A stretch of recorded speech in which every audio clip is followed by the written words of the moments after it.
तर आणखी एका भेटीच्या संदर्भातली बातमी आपण बघतोय। उपमुख्यमंत्री एकनाथ शिंदे आणि मनसेचे अध्यक्ष राज ठाकरे हे दोघे आज एका कार्यक्रमाच्या निमित्ताने पुण्यामध्ये आपल्याला एकत्र दिसतील। प्रसाद पुरंदरे यांच्या पुढाकारामधून उभारण्यात येत असलेल्या थिएटर अकॅडमीच्या नव्या इमारतीचं भूमिपूजन एकनाथ शिंदे आणि राज ठाकरे या दोघांच्या उपस्थितीमध्ये होणार आहे आणि त्यानंतर फक्त चहापानाचा कार्यक्रम होणार आहे, कुणाचंही भाषण होणार नाहीये। विधानसभेच्या निवडणुकीच्या वेळेला माहीम मतदारसंघावरून रंगलेल्या वादाच्या नंतर शिंदे आणि राज ठाकरे हे पहिल्यांदाच एकत्र येताना आपल्याला दिसतील। पुन्हा एकदा गणेशकडे जाऊयात, अधिकची माहिती जाणून घेऊयात। गणेश, कालच राज ठाकरे यांनी जे भाषण केलं त्याच्यामध्ये त्यांनी अनेक मुद्द्यांना हात घातलेला होता, म्हणजे महायुतीबद्दल सुद्धा त्यांनी भाष्य केलं होतं आणि माहीम मतदारसंघामध्ये रंगलेला वाद आपण पाहिलेला आहे। अगदी नाराजी नाट्य घडलेलं होतं सदा सरवणकर आणि या सगळ्यांमध्ये। आज नेमकं काय होऊ शकतं, हे दोघे नेमके काय संवाद साधू शकतात एकमेकांशी? यामिनी, ही भेट महत्त्वाची आणि बरंच काही या भेटीतल्या बॉडी लँग्वेजच्या वरतून आपण अर्थ काढू शकू। आज आपण काल पाहिलं, काल राज्यस्तरीय पदाधिकारी मेळाव्यामध्ये राज ठाकरे यांनी भाजपवर सडकून टीका केली, महायुतीवर बोलले, अजित पवारांना 42 जागा कशा मिळाल्या असा प्रश्न उपस्थित केला। पण शिंदेंसंदर्भात किंवा शिवसेना संदर्भात कोणताही शब्द त्यांनी किंवा कोणताही टीका केली नाही।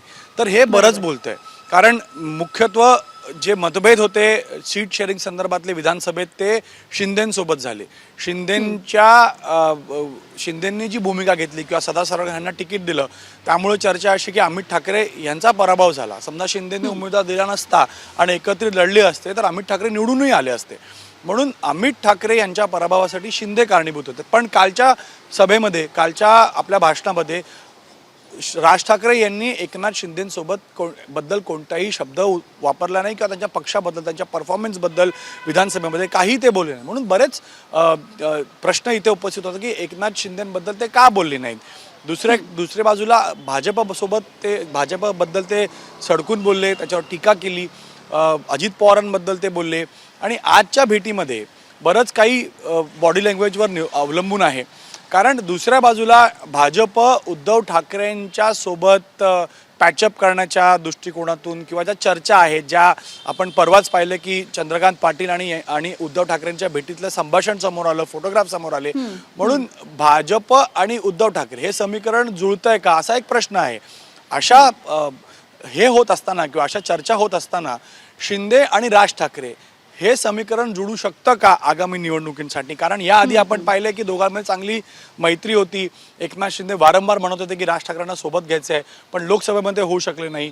विधानसभेमध्ये देखील त्यांच्या उमेदवारांच्या मुळे किंवा त्यांनी जे उमेदवार घोषित केले त्यामुळे राज ठाकरे महायुतीचा भाग होऊ शकले नाहीत, म्हणून त्यावेळेस एक दुरावा निर्माण झाला होता, चर्चा होती। मात्र कालच्या सभेमध्ये एक इंडिकेशन मिळालं आहे की राज ठाकरे एकनाथ शिंदेवर का बोलले नाहीत। म्हणून आजच्या भेटीनंतर आणि ज्या राजकीय वर्तुळात चर्चा आहेत की भाजप आणि उद्धव ठाकरेंची जवळकी होऊ शकते, समीकरण जुळत आहेत। काल संजय राऊतही बोलले की सगळ्यांना उद्धव ठाकरेंसोबत आमच्यासोबत युती करायची आहे। भाजपसोबतच्या चर्चा किंवा भाजपमध्ये अनेक नेते मंत्री यांना वाटतं की आपण आता उद्धव ठाकरेंना सोबत घ्यावं लागेल। आणि दुसऱ्या बाजूला एकनाथ शिंदेंची नाराजी ती भाजपवरती आहे।